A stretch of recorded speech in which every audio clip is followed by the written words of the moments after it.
Great. So I'd just like to start today with a brief acknowledgement to country. So we'd like to acknowledge and pay our respects to the Kaurna people, the traditional custodians whose ancestral lands at least Sky and I are on today. We acknowledge the deep feelings of attachment and relationship of the Kaurna people to country, and we respect and value their past, present, and ongoing connection to the land and cultural beliefs here across Adelaide. So firstly, I'd just like to give a little bit of a brief background on the State Health Coordination Centre, which is what we're talking about today. But firstly, just a little bit of background geography about South Australia. So South Australia sits in the bottom middle bit of Australia, and it's a state with a population of 1.77 million and covers just under 1 million square kilometres. There are 10 health networks across South Australia. There are 4 located in the metropolitan area and 6 regional LHNs. There are a total of 82 public hospitals, once again 67 in the regional areas and 15 in metropolitan Adelaide. And a lot of our focuses down on the 3 adult LHNs that are located in metropolitan Adelaide. That's Northern Adelaide Health Network, Central and Southern. So that just backgrounds a little bit of the geographical area that we are focused on. Just one thing to note in South Australia, whilst we've got a population of 1.77 million, it's really concentrated into the metro area. I think Adelaide has a population of around 1.3 million, so the vast majority of the population sits in the metro area. Now, hold on, my slides are just not...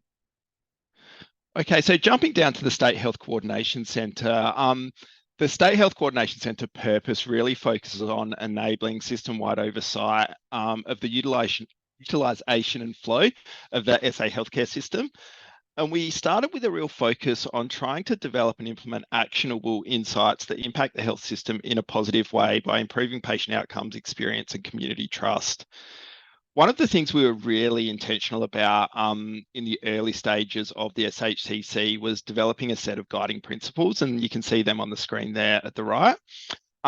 We really wanted to centre all of our work down to community and consumer safety, and really focus down everything that we were trying to do to coordinate our flow interventions to really make sure that we were really focused on that patient safety element of what we were trying to achieve. And then we had a range of things that we established that sat around that. And that was really focused on things like managing by fact and evidence, being agile and responsive in everything that we did, looking to make sure that we were doing things with people. So really focusing on that co-design component of how we were designing and looking to implement the things that we thought we needed to do, building safety and trust and looking to share insights, both within the SHCC team, but also out to our LHN partners, focusing on reflection and being proactive and trying to enable system action earlier than what we might have done historically as well. And that then led us to the diagram you can see on the left here, which was looking at 3 core components that we set up to our service from the really early days.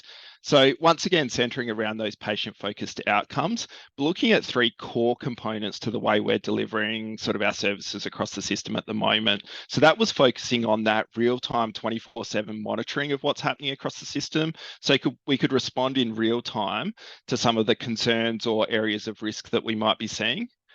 Looking at some of those sort of short to medium term improvement projects where we can look at, if we've seen a key or core problem in what's happening across the system, looking at some sort of medium term project that we could implement to try and address that problem. And then our daily and sort of weekly insights and learning, our reflective piece, and looking at how those insights and learning feed into both that 24/7 monitoring and operations, but also how they shape and inform our current improvement projects, but also what's in the pipeline around those improvement projects that might be flowing through the service. So jumping a little bit across to our problem and our opportunity. So our core problem is the SA public health system continually experiences a high level of demand on its services, resulting in access blocks, ambulance ramping and delayed ambulance response times for the community. Now, we know that that's a global phenomenon. That's not something that's unique to South Australia, but it's something that we were really looking to harness some of the opportunities that we had to try and see what we could do to address that.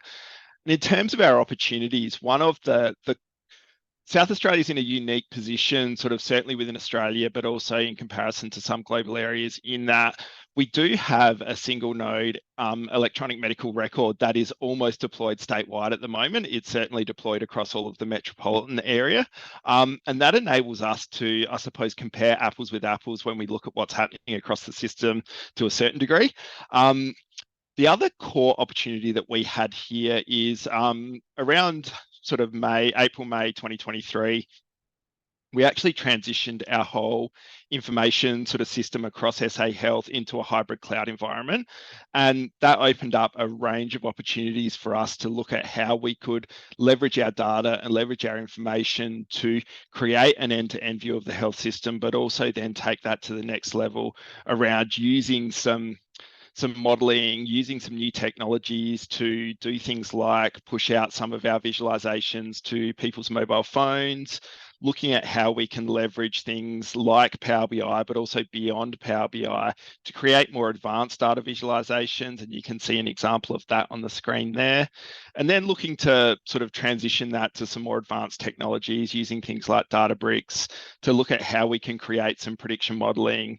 We have a team of data scientists here within the State Health Coordination Centre who are incredibly clever and can do some really interesting things, predicting what might be happening over the next sort of 6, 8, 12 hours that enable us to take that proactive approach I reflected on, looking to how we could actually make intervention earlier to change the sort of course and the path of what's happening across the system. Okay, so in the design of the State Health Coordination Centre, which really commenced at the start of 2023, we were really intentional around setting up sort of a generational maturity around how we were looking to, I suppose, kick things off, but then also transition the role and scope of the service as we became more mature and had a better understanding of the system, but also how we built those partnerships, established those connected learning systems, and looking at how we could transition the impact and the interventions that we could implement across the first sort of 18 months of the service. So in generation one that you can see there, we were really focused on creating visibility and transparency across the system. We didn't have any shared understanding, consistent view of how the system was tracking at any particular time. So for generation one, we really focused on an initial suite of tools that provided a visibility from the time the 000 call comes into the system to the time the patient gets discharged from the hospital. And that was really our early focus, was really around visibility, transparency, and creating a shared understanding of how the system was coping at any individual point of time.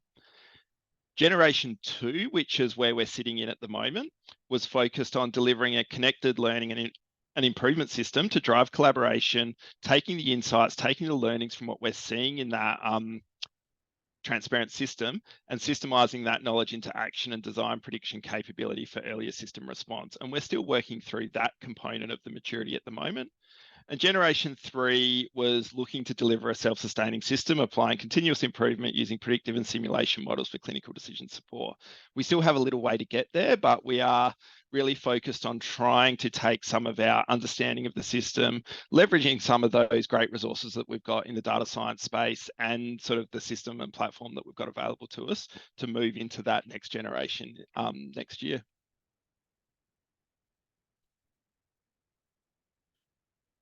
So I want to talk a little bit now around the co-design process that we went through to design that initial suite of tools. So we had great support from Lean Australia through this process, and we were intentional about adopting a Stanford design thinking process approach as we did this initial suite of dashboard design.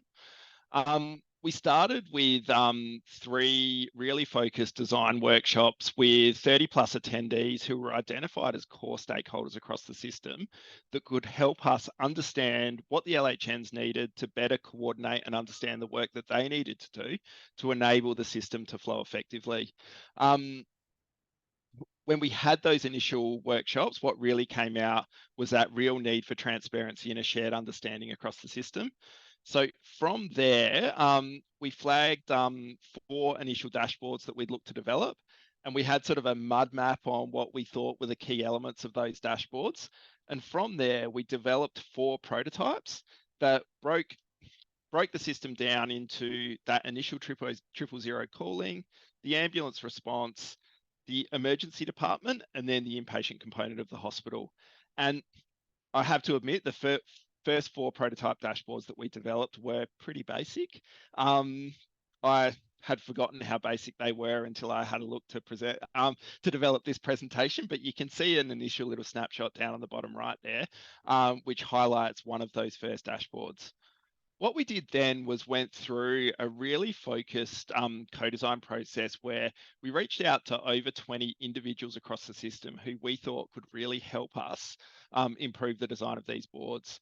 And I spent over 20 hours in one-to-one interviews with these stakeholders to look at improving the design, improving the information that we've got on those dashboards. And that's led us through, I think we've had 24 agile sprints since we initially deployed these dashboards, where we've continually deployed improvements, changes, tweaks to the data that we're seeing on them at the moment. And you can see there at the bottom left, that's the current dashboard that we've got that reflects the internal component of our emergency departments. And this really is the result of quite an extensive co-design and an iterative improvement cycle to get to where we're at the moment. We also have some technical capabilities around how we can capture that feedback and the information from the end users as well. We've enabled within the dashboard itself the capacity for users to feedback opportunities for improvement, but also to report bugs or areas where there might be a technical glitch in what might be flowing through in the data at the moment.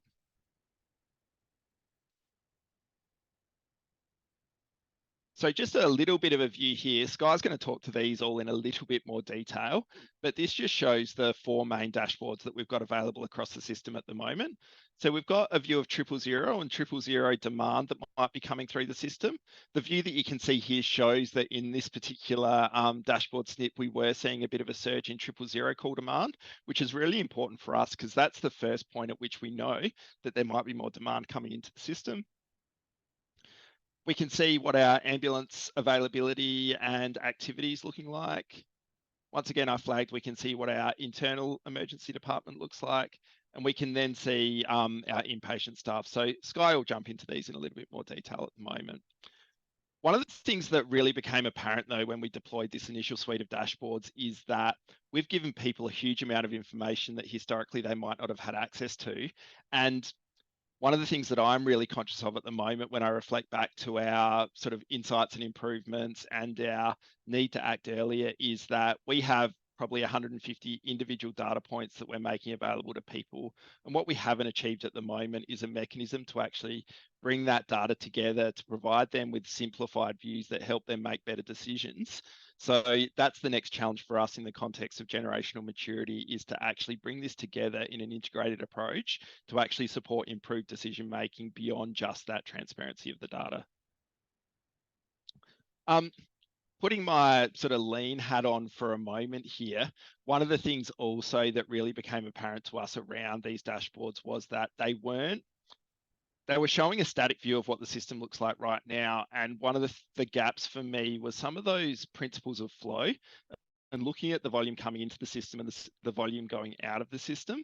So that led us to create some, what I consider more advanced visualizations that start to show the volume coming into the system and the volume going out. So we've got our admissions and discharges here that we can see at an inpatient and an emergency department view. And we created this visualization, the measure, which you can see in orange in the middle of the screen here. And that measure highlights the incoming patients versus what we'd expect on that particular day of the week versus the patients going out of the system at that particular time or day of the week. And this has started to give us a real view around whether we're heading into the weeds or we're getting into trouble around our flow metrics, or we're managing the demand that's coming through the system quite well. We've also done some work here about the volume of patients coming into the system. One of the myths that we've busted throughout this process is the system gets into problems when there's a real demand peak. Most of the time, what we actually see and where the more variability in the system is at the moment is that it's actually variation in the patients leaving the emergency department that creates more trouble than the variation of the patients coming in, which is something that we've talked quite extensively about around sort of what we can do to actually help and support the system. Skye, I'll throw to you. Great, thanks Ash. I'll just quickly share my screen, if that's all right. Okay. So as Ash has mentioned, the purpose of the State Health Coordination Centre is to enable the system-wide oversight of utilisation of our flow. We do that by real-time system-wide visibility of the end-to-end flow. We're a central coordination hub, and that enables oversight. Through this, we make a lot of observations, and that generates actionable insights to support the system and our decision makers. Our team's built a multidisciplinary team. There's paramedics, there's nursing staff, there's logistics staff, and that's really important to our daily operations, because both our decision making is informed by both clinical knowledge, so that social side, and also the suite of dashboards and visualizations that Ash has just started talking to. The visual practice in the way of the dashboards really provides that real-time single point of truth for us. And it really allows us to have that enhanced and early system response by our decision making with both the social side and the technical side. It provides that invaluable 24/7 eyes-on approach to monitoring the whole system, which previously to these dashboards was absent across the SA Health system. And the dashboards are used across the whole system by the ambulance service, by the emergency departments, the hospital, the government. Our health minister even has the dashboards available to him on his mobile device, which is sometimes good and sometimes bad. I'll just so what you're seeing here is one of the dashboards that Ash outlined that was, this is the version now, but was part of the co-design process that developed the 4 main dashboards that we still use today. We have over 1,000 users of these dashboards each day, and it provides the ability to view that system-wide end-to-end flow. It's available on your PC, also on your mobile device, which is really important for clinicians on the go. It's just always at their fingertips. They have the functionality that you can filter down to specific sites, or you can look at the whole system, which is really important depending on what your place is in the system. They're a really great visual management tool for quickly and clearly identifying the areas of risk and concern, which previously we didn't have. The ability to look at the whole system at a glance is really important in our performance. I think in health, we often focus on the front door, which, obviously is mostly the emergency department in most cases. And we often can't visualize where the actual block is or the problem. Normally, the problem is normally caused by 20% of the service that you provide, and for us that's generally general medicine. But without the ability to visualize that in a real time, it was really difficult for us to make that observation, actually see where the blockage was. The ability to look in the real time and not retrospectively, along with the way we've displayed the data and our work that we're doing with our system partners to build the capability in data literacy and putting that all into practice, has really seen a shift in how we're managing access and flow in the SA Health system. There are 4 main dashboards that display the real-time end-to-end flow of the system, starting with the SAS demand and response dashboard that you're looking at now, and then it finishes off with the inpatients waiting to be discharged and occupying the inpatient beds. This is a SAS, like I said, this is a SAS demand and response dashboard. This is used really widely across the system, and particularly by our ambulance system partners and us here in the State Health Coordination Centre. It quickly outlines the demand and the risk that's currently sitting in the community. It highlights the outstanding high priority cases. So for example, the priority 1s and 2s, which are your heart attacks or your cardiac arrests. And it also tells us as a system how we're actually performing to cover the community risk in the way of the ability for the ambulances to get to our priority 2 cases on scene, which is just down here in the bottom right-hand corner. So the next dashboard that you're seeing here, this is SAS activity in ED. So this is a shared view of the risk sitting in the community, but also in our EDs.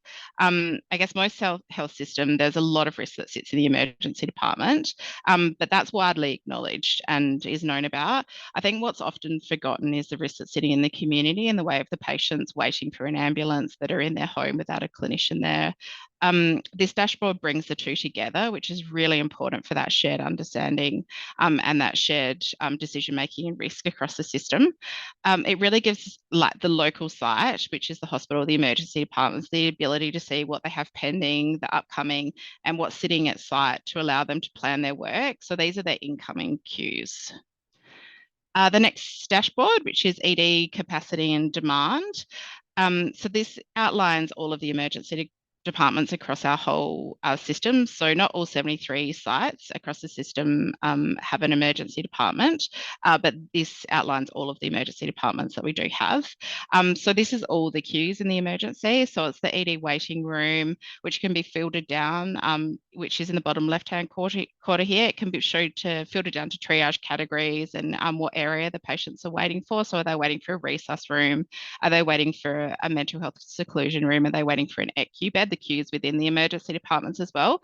And it also shows the patients it also shows a queue out of the emergency department, which is the patients in ED waiting for an inpatient bed.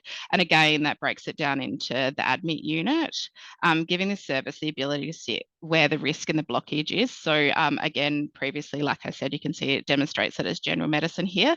So we know that that's our greatest demand and that's where our blockage is, because you can see we've got 41 patients in one of the main tertiary emergency departments that are waiting for inpatient beds. The next slide here is the end of the flow system. So this is the final dashboard in the end-to-end flow visualization, and it outlines who's ready to go and what they're actually waiting for or where they're going. And it also outlines average length of stay. So in the SHCC, the dashboards are just one of the visual management tools that we use. You can see here up in the top left-hand corner, this is the setup of the screens for the dashboards where one of our clinicians sits. So we have a clinician that has eyes on, as we said, across the system 24/7. And a really important part of our learning culture is our daily huddle, which you can see here up in the right-hand corner. This gives us the ability to reflect on the system and our purpose and the focus on readiness for the day. We generate a huge amount of observations out of our daily huddles, and we translate those into actionable insights. Many of these actionable insights have actually led to really significant system-wide improvement projects. And one example of this is the statewide to facility transfer project. So one of our ob sites and shared insights with our system partners confirmed that a significant contributor to demand and flow issues in SA was in fact the lack of visibility of interfacility transfers between our sites. The scope of the project was defined, and the decision to co-design a statewide approach to the process was and a visibility for managing interfacility transfers was agreed. We did this by a series of co-design workshops, which we always do. And in October, we launched our first prototype solution, which you can see at the bottom left-hand corner here. This is now used across the entire SA Health system, our 73 sites at present, with the scoping currently underway to expand into our community services. So we now have a single point of truth in the way of a dashboard in what needs to go where across our system. So each site is aware of their queue, what needs to come in and what needs to come out, which is really great improvement. So the next slide here, we are working really hard to another great visual management tool that we use daily, and Ash has just showed these both to you, which is the ED presentation dashboard, and also the inpatient admission and discharge dashboard, which is part of our next generation. This is built on the back of an observation that was taken out of one of our huddles and put into an actionable insight. This is just the basic oil that we did after the huddle that informed the development of this important visual tool that we use every day. The focus for us on actionable insights that impact the system, as Ash talked to, is in a positive way, is really important to us and a really important part of our purpose and something we're building. We really want to build the capability of across our system partners. So we're working hard at the moment to deliver a connected learning system across all of our system partners. You can see here, this is the photo just in the left here. This is Matthew Tuck, who's the Director of the Network Operations Centre at Central Adelaide Health Network, which is our largest network. This is their Network Operations Centre. You can see here they have a great visual display of our dashboards, which I just discussed and went through. They use these actively every day planning their inputs and flow, but they also use part of their huddle, which Matt is undertaking here, which is really important. The picture here on the top right is another example of a network operations centre. This is in Northern Adelaide Local Health Network. So they've just built this one and they're a new NOC and developing their processes at the moment. I love the setup of this NOC. The use of visual management tools in the way of the dashboards, just front and centre of where the team are working. They're constantly informed of what is going on and where their queues are forming and where their risks and concerns are. Which is excellent. So we're really building that capability in the networks to implement the daily huddles as part of the connected learning system. You can see here on the bottom right-hand corner, this is the Carlin NOC Daily Huddle Board. This is becoming a really invaluable opportunity for us to share observations and these actionable insights, and a strong trend that is developing as part of this learning that we're doing together is what if we could predict the outcome of the actions we're doing. So I'm going to hand back to Ash, and he's going to talk about the exciting developments we're making in this area.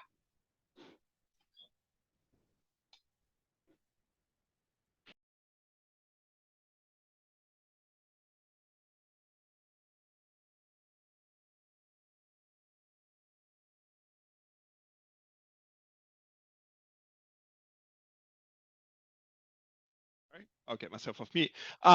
So what you can see here is some of the work we're doing at the moment to actually understand what's happening across the system. And one of our early focuses, I touched on our core problem, and that's been around ambulance ramping and ambulance availability to the community. So one of the things we're really focused on at the moment is understanding our daily transfer of care delay.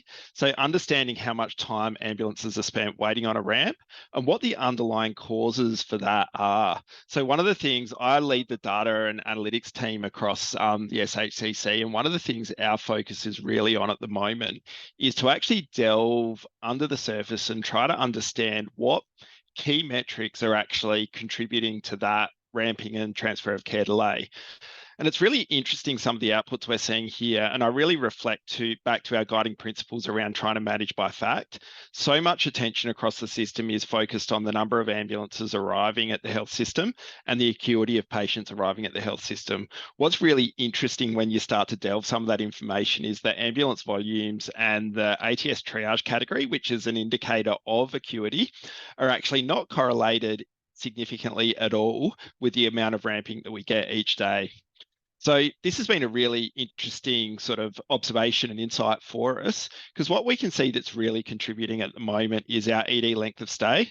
The number of patients we have waiting for a bed at 7 o'clock in the morning really sets us up to be ready or not ready for the work that comes in across the system.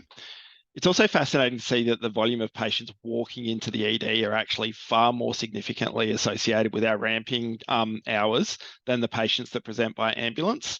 And it's also really interesting to see some of the workforce implications. So having your normal staff that are aware of your processes, that are aware of how your emergency department runs, are actually a really significant contributor to how well your ED is going to flow on a day-to-day basis. So this process of understanding the causation is a key tool for us to then be able to predict how the system's going to respond. And we've got a number of things happening at the moment in terms of the prediction and the understanding of the system that we're working through. The first view that you can see on the top left there is an enterprise risk prediction model that we're working through to try to understand what our system's going to look like in the next 12 hours at different time points. So we're still working on improving the underlying model that drives this prediction, but this prediction gives us the capacity to bring a number of variables together to quantify the risk across the system over the next 3 time points. One of the things that we're also working through on this particular model is looking if we can simulate how decisions will impact how the system's going to respond. So we've got a number of what we call flex beds, which are beds that we don't always use, but that we do use when the system's got high demand. Now, this model, we're looking to implement a simulation approach where we can actually simulate opening those flex beds to see how that action is going to change the risk prediction across those different time points. We've also got some stuff happening, predicting ambulance response at different time points. We've got some challenges we're working through around the performance of this model at the moment, but we're leveraging some really quite advanced data science methodology to try and predict how our community is going to be safe or otherwise across different time points. We're looking at ways that we can capture more rich data across the system. One of the interesting things is we don't always have the best view of the capacity that we've got. And this little raw bed view at the bottom is going to help hopefully improve that. And I'm conscious of time, but the last little thing I'm going to touch on is what's really exciting is we've just had the capacity to deploy large language models within our data and analytics platform. So we can leverage ways that we can extract really rich information from the free text across the system to actually build some tools that actually extract that information and present it to our clinicians in a contextual and integrated way, which is also going to be one of the next frontiers for how we bring data science and sort of some of those really complex data analytics methodologies through to clinicians to help them deliver better care to our community and our patients. Ash, we've been given a few extra minutes until I think Nicole jumps back on. So. Okay, so that's the end of our formal presentation, but I'm conscious Nicole's not on at the moment, so I'm going to throw a question at you, Skye. Sure. So just conscious of you've come from one of our local health networks working actually in the ED. How do you see this State Health Coordination Centre could potentially change or influence different ways of working, different daily cadences on the ground in the physical emergency departments? I think the big learning that I have certainly had is that as clinicians, and as we build our experience, we make a lot of assumptions, and often I think our assumptions, as you love to prove to me every day, Ash, that my assumptions are actually often not true, and when we go and crunch the data. It demonstrates to us that actually, yes, maybe we do partially know. So we are using that social side of, understanding and experience and our clinical experience, but we really do need to use the data to inform our practices and inform, the way we're going to attack access and flow, and particularly in those complicated environments like emergency where you actually can't plan your care ever. So I think the exciting thing that I have seen is really the clinicians out in our system, really seeking and wanting to see that data. And because we've made it easy, because it's available at the fingertips, they can have it on their phone. There is there is the engagement, there is the use of that. And I think as we start to develop and, move into our generation 3 and look at those predictive models, I think that's only going to improve the system and access that we're undertaking at the moment. No worries. Thanks, Skye. I think that brings us to the end of our time. So thank you, everyone.